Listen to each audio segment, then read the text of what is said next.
بسم الله الرحمن الرحيم. وعن بهز بن حكيم عن أبيه عن جده رضي الله تعالى عنه أنه سمع رسول الله صلى الله عليه وسلم يقول في قوله تعالى: كنتم خير أمة أخرجت للناس. قال: أنتم تتمون 70 أمة أنتم خيرها وأكرمها على الله تعالى.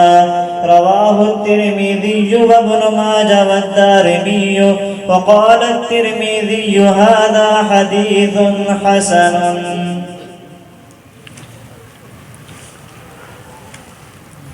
بسم الله الرحمن الرحيم. الحمد لله نحمده ونستعينه ونستغفره ونؤمن به ونتوكل عليه ونعوذ بالله من شرور أنفسنا ومن سيئات أعمالنا. من يهده الله فلا مضل له ومن يضلل فلا هادي له. ونشهد أن لا إله إلا الله وحده لا شريك له. ونشهد أن سيدنا ومولانا محمدا عبده ورسوله صلى الله تعالى عليه وعلى آله وأصحابه وبارك وسلم. أما بعد فإن أصدق الحديث كتاب الله وأحسن الهدي هدي محمد صلى الله تعالى عليه وسلم. وخير الأمور عوازمها وشر الأمور محدثاتها وكل محدثة بدعة وكل بدعة ضلالة وفي رواية كل ضلالة في النار.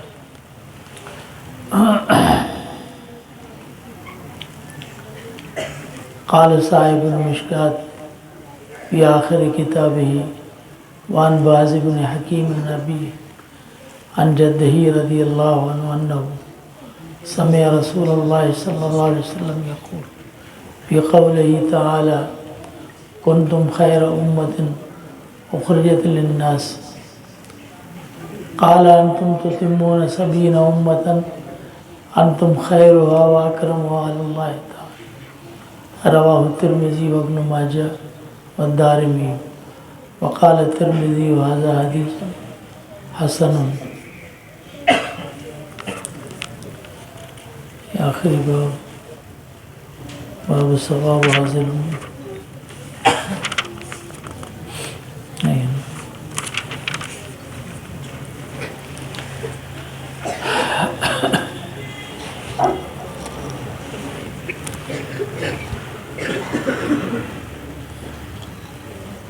حدیث شریف پڑھنے کی اور سننے اور وہاں بیٹھنے کی برکات ہیں.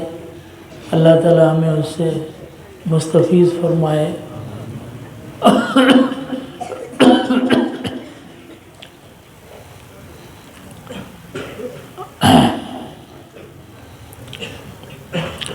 شاہ عبدالعزیز محدث دہلوی رحمۃ اللہ علیہ فرماتے ہیں کہ اصحاب الحدیث ہم اصحاب النبی وَإِن لَّمْ يَصَبُوا نَفْسَهُ انفاسہ صحیبو. ایک تو ہوتا ہے حقیقی طور پر صحابیت کا رتبہ حاصل ہونا کہ جنہوں نے جناب رسول اللہ صلی اللہ علیہ وسلم کو اپنی ان آنکھوں سے دیکھا اس کو صحابی کہا جاتا ہے. اور شاہ عبدالعزیز محدث دہلوی رحمۃ اللہ علیہ فرماتے ہیں کہ جو محدثین ہیں جن کا حدیث کے ساتھ تعلق اور شغف ہے تو فرماتے ہیں کہ یہ بھی ان کو بھی معنوی طور پر صحابیت کا شرف حاصل ہے. اگرچہ حقیقی طور پر نہیں لیکن معنوی طور پر انہیں بھی صحابیت کا شرف حاصل ہے. اس لیے کہ انہوں نے اگرچہ جناب رسول اللہ صلی اللہ علیہ وسلم کی ذات تک ان کی رسائی نہیں، صحبت نصیب نہیں ہوئی، لیکن آپ حضور صلی اللہ علیہ وسلم کے انفاس قدسیہ کے ساتھ ان کی صحبت ہے. یعنی جناب رسول اللہ صلی اللہ علیہ وسلم کے انفاس قدسیہ جو زبان مقدس سے ادا ہوئے تو ان کے ساتھ ان کی صحبت ہے، اس لیے یہ معنوی طور پر انہیں صحابیت کا شرف حاصل ہے۔ اور پھر فرماتے ہیں کہ حدیث میں ہے کہ جناب رسول اللہ صلی اللہ علیہ وسلم نے فرمایا ان اول الناس بھی یوم القیامہ اکثرہم علیہ صلاۃ، قیامت کے دن میرے قریب سب سے وہ شخص ہوگا جو مجھ پر درود پڑھنے میں زیادہ ہوگا، یعنی جو مجھ پر درود زیادہ پڑھتا ہے تو وہ سب سے میرے قریب ہوگا۔ تو سب سے زیادہ درود پڑھنے والے وہ ہوتے ہیں جن کا تعلق حدیث کے ساتھ ہے۔ اور محدثین کرام نے سب سے بڑا ادب یہ رکھا کہ جہاں جناب رسول اللہ صلی اللہ علیہ وسلم کا نام نامی آ جائے وہاں صرف یہ نہیں کہ زبان سے انہوں نے درود شریف کو ادا کیا ہو، بلکہ کتابت میں بھی لکھ دیا ہے۔ یہ کتابت میں جو درود شریف لکھے ہوئے ہیں، یہ درود شریف یہ بعد والوں نے نہیں لکھے، یہ اس زمانے کے لکھے ہوئے ہیں۔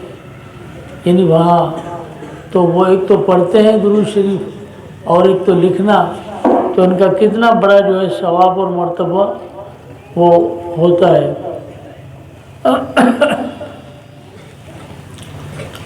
اللہ تعالیٰ نے اس دین کی حفاظت فرمائی، انا نحن نزلنا الذکر و انا لہ لحافظون، اس کی حفاظت الفاظ کے ساتھ، معانی کے ساتھ اور ہر طرح سے اللہ تعالیٰ نے دین کی حفاظت فرمائی۔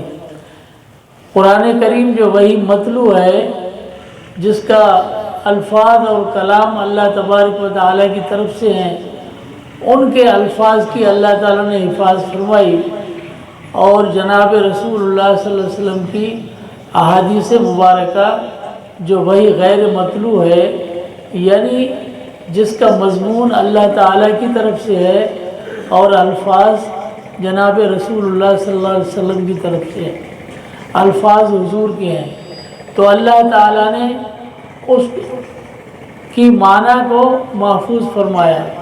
حدیث کے الفاظ کہیں آگے پیچھے اگر ہو جاتے ہیں تو اس کے پیچھے بزرگ فرماتے تھے او کما قال النبی صلی اللہ علیہ وسلم، الفاظ ہو سکتے ہیں لیکن مفہوم جو ہے وہ وہی ہے جو جناب رسول اللہ صلی اللہ علیہ وسلم سے ہے۔ اللہ نے قرآن کی حفاظت کا وعدہ فرمایا اور اس کے ساتھ اس کی معانی کا۔ قرآن اور حدیث کو آپس میں جدا نہیں کیا جا سکتا کہ جس طرح سے آج کل کے زمانے کے لوگ، بعض تو وہ ہیں جو روافض قسم کے یا اس قسم کے لوگ جو آج کل اپنی دعویٰ کو کھلم کھلا بیان کر رہے ہیں۔ پہلے زمانے میں اپنی دعواؤں کو چھپاتے تھے اور آج وہ اپنی دعویٰ کو کھلم کھلا بیان کر رہے ہیں کہ یہ جو موجودہ قرآن ہے، یہ قرآن یا تو اصلی قرآن نہیں ہے، قرآن اور ہے، یا تو یہ قرآن محرف ہے یعنی تعریف شدہ ہے، یہ قرآن تعریف شدہ ہے۔ اور ہمارا عقیدہ اور ایمان یہی ہے کہ جناب رسول اللہ صلی اللہ علیہ وسلم کے جو زبان مبارک سے جو اللہ نے کلام نازل فرمایا، وہی قرآن کریم اپنی اصلی صورت میں موجود ہے۔ اللہ تعالیٰ جب فرماتے ہیں انا نحن نزلنا الذکر و انا لہ لحافظون، ہم اس کی حفاظت کرنے والے ہیں، تو اللہ تعالیٰ اپنے کلام کی حفاظت نہیں کر سکتا۔ اور پھر یہ کہ قرآن اللہ کا کلام ہے، اور ہم جو بولتے ہیں ہماری زبان سے جو الفاظ ادا ہوتے ہیں وہ فنا ہوتے ہیں، ختم ہو جاتے ہیں، پہلے نہیں تھے بعد میں ادا ہوئے پھر ختم ہو جاتے ہیں۔ لیکن جو اللہ نے بولا ہے، جس طرح اللہ کی ذات قدیم ہے، اللہ کی صفات بھی قدیم ہے، اللہ کا علم، قدرت، اللہ کی سمع، بصر، جتنے بھی ارادہ، جتنے بھی اللہ کی صفات ہیں وہ ازلی ابدی ہیں، ہمیشہ سے رہیں گی، وہ قدیم ہے۔ تو اس طرح سے اللہ کی صفت کلام بھی قدیم ہے، وہ کبھی فنا نہیں ہوتی۔ تو یہ کس طرح کہہ سکتے ہیں کہ یہ محرف ہے۔ پھر یہ کہیں گے جی پہلے جو کتابیں تھیں وہ کتابیں ان کے اندر تعریف ہو گئی، تورات میں، انجیل میں، زبور میں، تو انہوں نے تعریف کر دی، قرآن نے خود اس کا اقرار فرمایا، تو آپ کیسے کہہ سکتے ہیں کہ قرآن میں تعریف ممکن نہیں ہے؟ اس کا مسئلہ اصل یہ ہے کہ ایک تو جتنی پہلے کتابیں نازل ہوئیں اور صحیفے، اس کو ہم کتاب کہہ سکتے ہیں، اللہ کا کلام نہیں کہہ سکتے۔ وہ کتاب تھی، کلام الہی نہیں تھا۔ کلام الہی صرف قرآن کریم ہے۔ تبرک بالقرآن فإنه کلام اللہ وخرج منہ، حدیث میں حضور فرماتے ہیں کہ اللہ کے قرآن کے ساتھ تبرک حاصل کرو، یہ اللہ کا کلام ہے اور اللہ سے نکلا ہوا، یعنی اللہ کا باطن ہے۔ باقی جو کتابیں تھیں وہ کلام اللہ نہیں تھی، کتابیں تھیں، اور وہاں بھی اللہ نے فرمایا بِمَسْتُحْفِظُوا مِنْ کتاب اللہ، ان کی حفاظت کا ذمہ اللہ نے ان کے امتیوں کے حوالے اور جماعتوں کے حوالے کیا، قرآن کہتا ہے۔ اور جب قرآن کی باری آئی تو اللہ فرماتے اِنَّا نَحْنُ نَزَّلْنَا الذِّكْرَ وَإِنَّا لَهُ لَحَافِظُونَ۔ یہ نہیں کہا کہ جس طرح ان کی حفاظت ان کے علماء کے احبار اور رہبان کے ذمے تھی، تو قرآن کی حفاظت وہ یہاں بھی علماء کے ذمے ہے، یہ نہیں کہا، بلکہ اللہ فرماتے ہیں اس کی حفاظت کرنے والے ہم ہیں۔ جس قرآن کی اور کلام کی حفاظت کرنے والے رب العالمین ہو، اس کو نہ کسی کی بکری کھا سکتی ہے، نہ امام کے ساتھ غار میں جا سکتا ہے، وہ طاقت نہیں ہے۔ امام خود تو چلا جائے لیکن اللہ کا کلام اٹھا کے چھپا کے نہیں لے سکتا۔ وہ قرآن کا نسخہ ایک ہی امام کے پاس تھا جو اٹھا کے لے گیا، باقی پیچھے قرآن آئی نہیں۔ تو ہمارا عقیدہ یہ ہے کہ یہ اللہ کا کلام ہے، جس نے نازل کیا اس کی حفاظت کا ذمہ دار وہ ہے، اس کو نہ کوئی چھپا سکتا ہے اور نہ کوئی ختم کر سکتا ہے۔ کہتے ہیں جی کیا کہتے ہیں بھئی قرآن کی سند دکھاؤ، ہاں قرآن کی سند دکھاؤ۔ قرآن کے سند دکھانے والوں سے پوچھو کہ تمہارے باپ کی سند دکھاؤ پہلے، کہ تمہارا باپ کون ہے، بتاؤ سند، کس نے دیکھا، کس نے کہا، سند بتاؤ۔ بتا سکتا ہے سند؟ ان کو یہ پتہ نہیں ہے کہ سند دو قسم کی ہوتی ہے۔ تم ابھی نماز پڑھتے ہو، کوئی مجھ سے پوچھتا ہے تمہارے نماز کی سند کیا ہے، میری سند یہ ہے کہ میں نے اپنے باپ کو دیکھے ہوئے نماز پڑھی، اس کے پاس سند یہ ہے کہ اس نے اپنے باپ کو دیکھے ہوئے نماز پڑھی۔ یہ سند ملاتے ملاتے جناب رسول اللہ کی ذات تک پہنچے گی۔ سند صرف ان و ان کے ساتھ نہیں ہوتی، حدثنا اور قال کے ساتھ نہیں ہوتی، یہ سند اور ہے، ایک تواتر طبقی ہے کہ ہر طبقہ دوسرے طبقے سے ایک چیز کو، ایک عمل کو لیتا ہوا آتا ہے۔ ہاں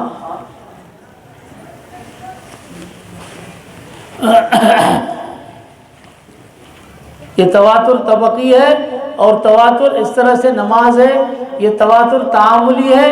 تواتر کی ایک قسم نہیں ہے، تواتر کی کئی قسمیں ہیں، لوگوں کو گمراہ کرنے کی لوگ کوشش کرتے ہیں۔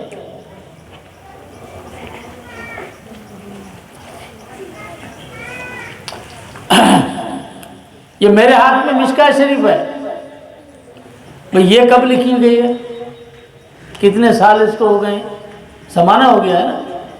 بخاری شریف ہے، بخاری شریف ہے، اس کو لکھے ہوئے کتنا زمانہ ہو گیا ہے؟ ہاں بخاری شریف کو لکھے ہوئے 1100-1200 سال ہو گئے ہیں، صرف بخاری شریف کو۔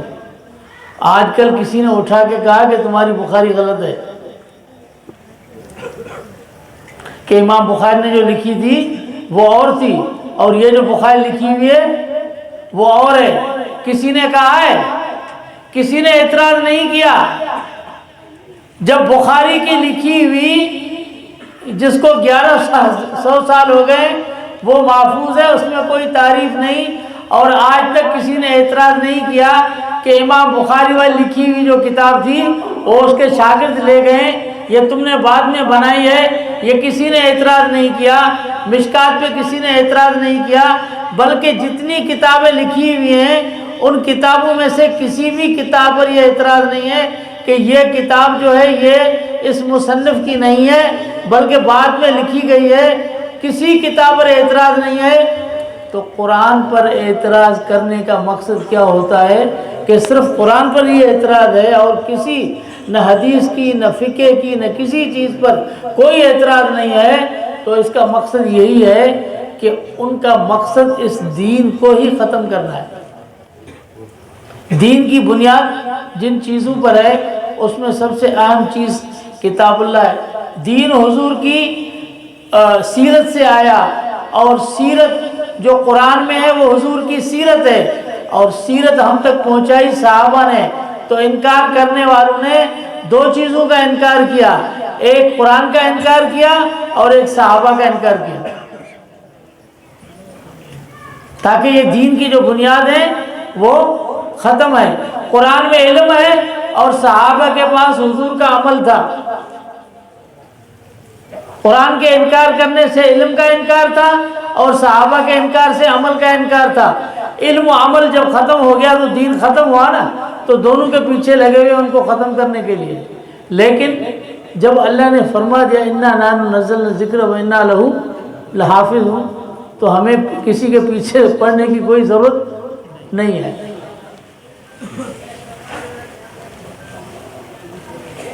جب مدرسوں کو ختم کرنے کی بات آتی ہے نا کہ ہم مدارس کو ختم کر دیں گے، مساجد کو ختم کر دیں گے، تو مولوی صاحب بیچارے کسی نہ کسی، کوئی نواب کا، کوئی کسی جماعت کا، کوئی کئی لوگوں کا بیچارے سہارا لیتے ہیں۔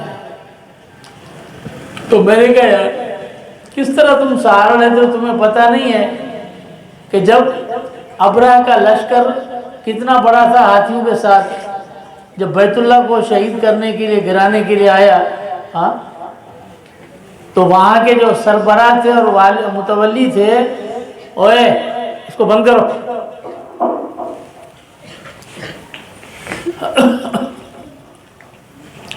تو وہاں کے جو متولی تھے وہ حضرت عبد المطلب تھے۔ تو عبد المطلب کو جب بتایا کہ یہ ابرہ جو ہے یہ بیت اللہ پہ چڑھائی کرنے کے لیے آیا، بیت اللہ کو یہ گرائے گا، تو اس نے باتوں کو دھیان نہیں دیا، چلتے رہے، گھومتے رہے۔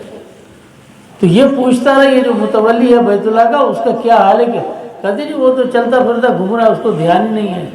تو انہوں نے کہا اچھا، تو لوگوں نے کہا آپ ایسا کرو، اس کی جو اونٹیں چل رہی ہیں نا اس کو قید کر لو، پھر یہ آئے گا اور آپ سے بات کرے گا، ورنہ آپ سے بات نہیں کرے گا۔ اب ابرہہ نے صرف عبد المطلب کو متوجہ کرنے کے لیے اور کھینچنے کے لیے ان کی اونٹیں جو قریب میں چرتی تھی وہ انہوں نے قید کر لی منا کے مقام پر۔ تو حضرت عبد المطلب آ گئے، بھئی کیسے آئے؟ تو فرمایا جی میرے آپ اونٹیں لے آئے ہو؟ تو میں اونٹیں لینے کے لیے آیا ہوں۔ وہ کہتا تجھے پتہ نہیں ہے میں کیوں آیا ہوں؟ یہ لشکر آپ نہیں دیکھ رہے؟ یہ لشکر میں بیت اللہ کو گرانے کے لیے آیا ہوں، اور تمہیں اونٹوں کی فکر لگی ہے؟ میں تو بیت اللہ کو گرانے کے لیے آیا ہوں۔ ہاں، تو حضرت عبد المطلب نے جواب میں فرمایا انا رب الابل وان للبیت ربا سیمنع، میں تو اونٹوں کا مالک ہوں، مجھے اونٹیں چاہیے، اور بیت اللہ کا جو مالک ہے وہ جانے، بیت اللہ جانے، اس میں میرا کیا؟ ہاں، یہ موحد الجاہلیت تھے، جاہلیت زمانے کے موحد تھے، ان کا اتنا ایمان اور یقین پختہ تھا، لیکن اس زمانے کے مولوی کا ایمان پختہ نہیں ہے، کسی کے باپ کو طاقت نہیں ہے یہ مدارس بھی ختم کر سکے اور مساجد بھی ختم کر سکے، یہ کبھی ختم نہیں ہوگی۔ اس لیے جب اللہ نے قرآن کی حفاظت کا ذمہ لیا ہے تو قرآن کے الفاظ بھی محفوظ رہیں گے اور قرآن کے معنی بھی محفوظ رہیں گے، قرآن کا لہجہ بھی قیامت تک محفوظ رہے گا، چاہے مصری ہو، حجازی ہو، پانی پتی ہو، یہ سارے کے سارے محفوظ رہیں گے۔ اور پھر اس کے ساتھ ساتھ اس پر عمل کرنے والے، پڑھنے والے، یہ سارے کے سارے محفوظ رہیں گے، کبھی ختم نہیں ہو سکتے بھائی۔ آخری انسان تک یہ قرآن و حدیث اور دین پہنچنا ہے۔ جب آخری انسان کے لیے کوئی دوسری کتاب تو نہیں آئے گی، اسی دین سے وہ فیضیاب ہوگا، اسی پر عمل کر کے اور اسی کو پڑھنا ہے اس کو۔ آخری انسان تک یہ دین پہنچنا ہے، تو جب قرآن رہے گا، حدیث رہے گی، تو مساجد بھی رہیں گی، مدرسے بھی رہیں گے، عالم بھی رہیں گے، عاملین بھی رہیں گے، سب کچھ رہے گا، کسی کی پرواہ نہیں ہے، یہ ذمہ اٹھایا ہوا ہے۔ قرآن کو حدیث سے کبھی جدا نہیں کیا جا سکتا۔ تو ایک تو وہ ہیں جو دین میں فتنہ پھیلانے کے لیے کیا کہتے ہیں؟ قرآن کا انکار کرتے ہیں، اور دوسرے وہ ہیں جو کہتے ہیں کہ حسبنا کتاب اللہ، ہمیں اللہ کی قرآن کافی ہے۔ اب اس کا مطلب کیا ہوتا ہے قرآن کے کافی ہونے سے؟ ایک تو ہے کہ محبت میں آدمی کہہ دے جی آپ بیٹھے ہمیں کیا پرواہ ہے، جیسے جناب عمر نے فرما دیا، یا صحابہ نے حضور کو کہا حضرت آپ جب تشریف فرمائیں ہمیں کس چیز کی ضرورت ہے، ہمیں اللہ کا قرآن جو آپ نے دیا یہ ہمارے لیے کافی ہے۔ ہاں یہ تو الگ چیز ہے محبت میں، لیکن کوئی کہتا ہے کہ عقیدہ رکھتا ہے۔ حضور نے فرمایا کہ قیامت کا زمانہ قریب آئے گا تو ایک شخص متکبرانہ انداز میں اپنے تکیے پر ٹیک لگا کر بیٹھے گا، اور پھر ٹیک لگا کر بڑے متکبرانہ انداز میں یہ کہے گا کہ حسبنا کتاب اللہ، ہمیں اللہ کی قرآن کافی ہے۔ حالانکہ فرمایا کہ جس کو میں نے حلال کیا یہ وہی ہے جس کو اللہ نے حلال بتلایا، اور جس کو میں نے حرام بتلایا یہ وہی ہے جس کو اللہ نے حرام بتلایا۔ حلال و حرام جس کو اللہ بتلائے یا رسول اللہ بتلائے یہ ایک ہی چیز ہے، تو پھر قرآن و حدیث کو جدا نہیں کیا جا سکتا۔ وَأَنزَلْنَا إِلَيْكَ الذِّكْرَ لِتُبَيِّنَ لِلنَّاسِ مَا نُزِّلَ إِلَيْهِمْ۔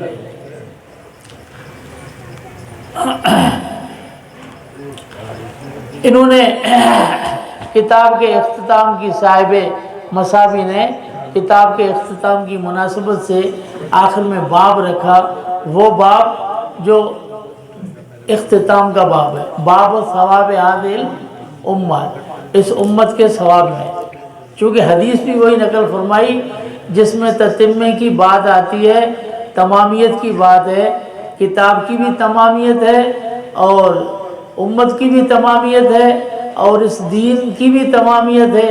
اللہ تعالیٰ نے اس دین کے اندر شان خاتمیت رکھی ہر چیز میں۔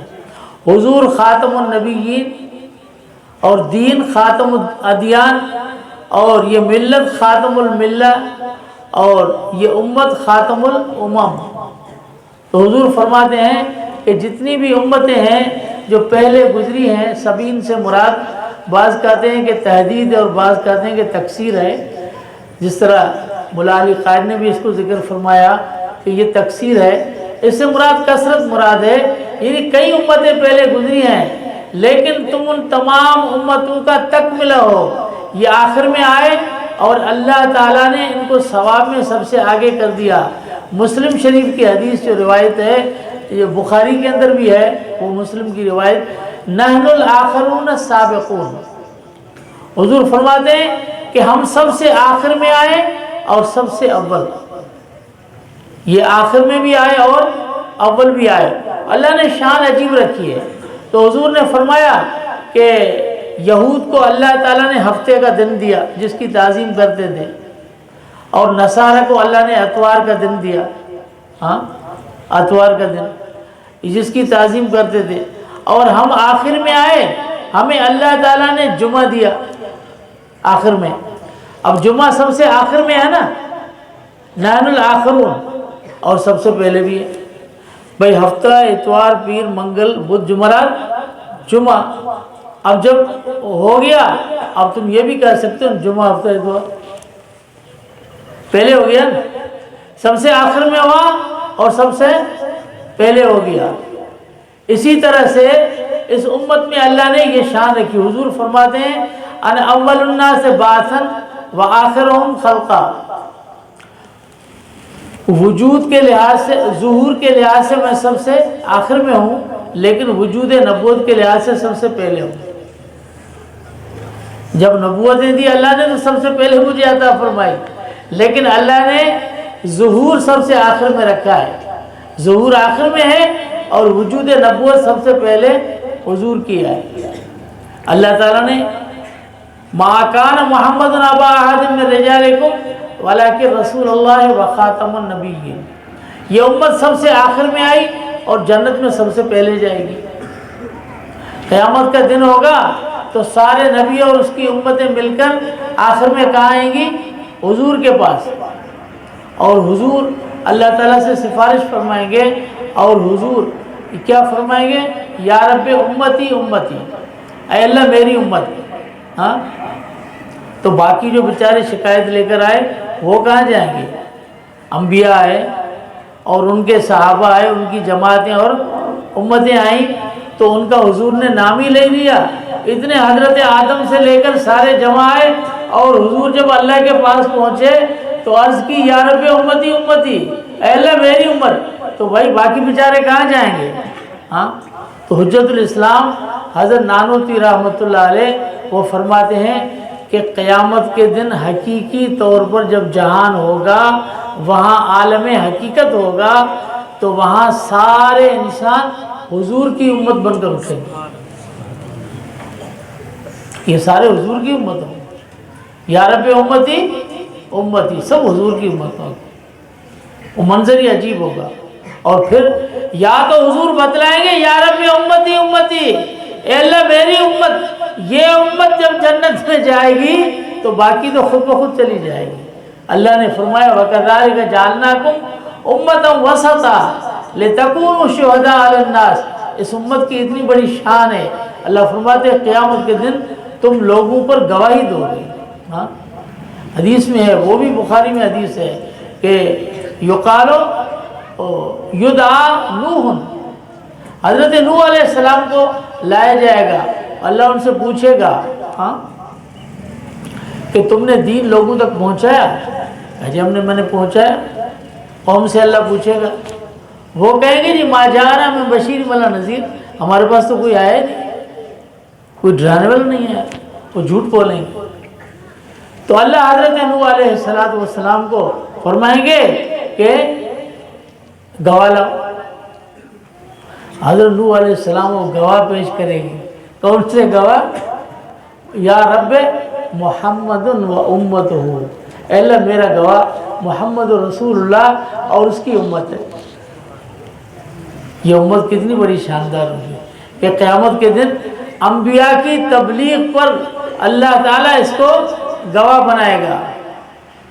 اب یہ شان کس لیے ہے؟ یہ سمجھنے کی بات ہے کہ شان اس امت کی یہ کس چیز میں ہے جو انبیاء پر گواہی دے گی؟ ہاں، وہ عجیب چیز ہے کہ ایک جگہ آپ صلی اللہ علیہ وسلم نے سودا فرمایا تو آپ نے فرمایا میرے لیے کوئی گواہی دے گا، تو کسی نے بھی گواہی نہیں دی، کوئی نہیں تھا۔ آپ نے بات تو کر دی لیکن گواہ کوئی نہیں تھا۔ تو حضرت خزیمہ رضی اللہ تعالیٰ عنہ تھے، حضرت خزیمہ بن ثابت انصاری رضی اللہ تعالیٰ عنہ، عرض کی یا رسول اللہ میں گواہی دی۔ تو حضور نے فرمایا کیا تو نے اس واقعے کے گواہ تھے؟ یہ کون تھا؟ تم کہاں تھے جو میری گواہی دیتے ہو؟ تو عرض کی یا رسول اللہ آپ کی زبان پر میں گواہی دیتا ہوں۔ جب آپ نے یہ بات فرما دی تو جو آپ نے فرمایا وہ سچ ہے۔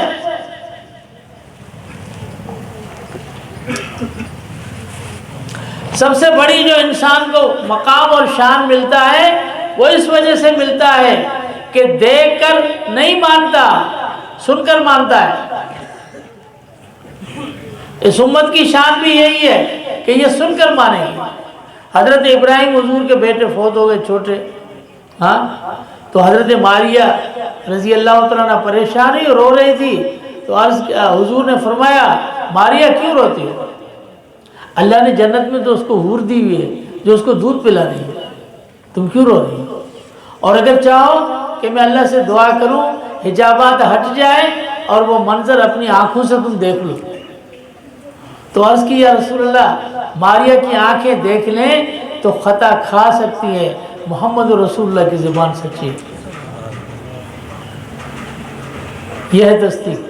اس امت کی شان بھی اس لیے ہے کہ قیامت کے دن جو انبیاء پر یہ گواہی دے گی کہ بے شک انہوں نے اپنی قوم پر کو پیغام پہنچایا، تو اللہ پوچھے گا کہ تم کہاں تھے کہ نوح میں گواہی دے رہے ہو، تم تو سب سے آخر میں آئے، کیسی گواہی دے رہے ہو؟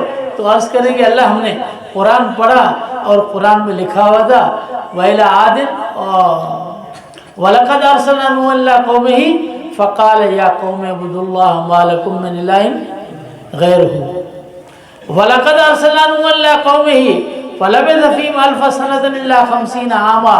ہم نے قرآن پڑھا اور قرآن میں لکھا ہوا تھا جو تیرے نبی اور رحمت پر نازل ہوا اور اس پہ تو نے فرمایا کہ نوح علیہ السلام کو ہم نے بھیجا اور اس نے اپنی قوم کو اتنا زمانہ تبلیغ کی دعوت دی اور سمجھایا، تو ہم اس تصدیق پر ہم گواہی دیتے ہیں.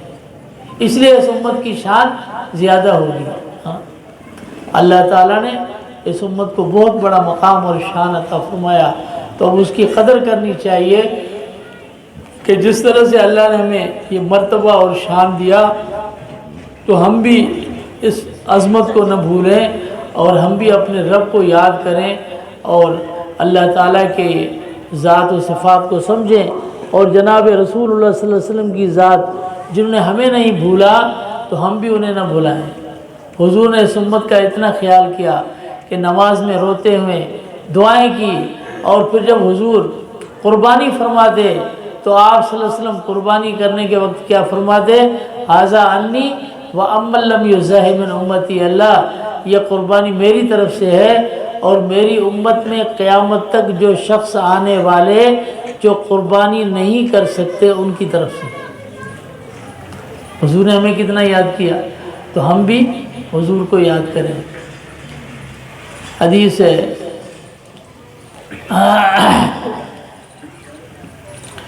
اللہ تعالیٰ کے اس قول میں کنتم خیر امۃ اخرجت للناس، حضور فرماتے ہیں انتم تتمون 70 امتاً، تم 70 امتوں کا تتمہ ہو، انتم خیر و اکرم علی اللہ تعالی، سب سے بہتر اور عزت والے اللہ تعالیٰ کے نزدیک تم ہو. یہ حدیث اللہ تعالیٰ ہمیں اس حدیث کو سمجھنے یا جو کچھ اس مجلس میں ہم آئے ہیں اللہ اس سے ہمیں برکات نصیب فرمائے اور اس مدرسے کو اللہ تعالیٰ قیامت تک آباد شاد و دائم رکھے. اللہ تعالیٰ ان معلمین و متعلمین کو حسن نیت اور اخلاص سے نوازے، استقامت نصیب فرمائے. ان طلباء کو اللہ تعالیٰ دین کی حفاظ اور ناشرین میں سے بنائے، عاملین میں سے بنائے، سمجھنے عمل کرنے کی توفیق فرمائے. آخر دعوان الحمدللہ.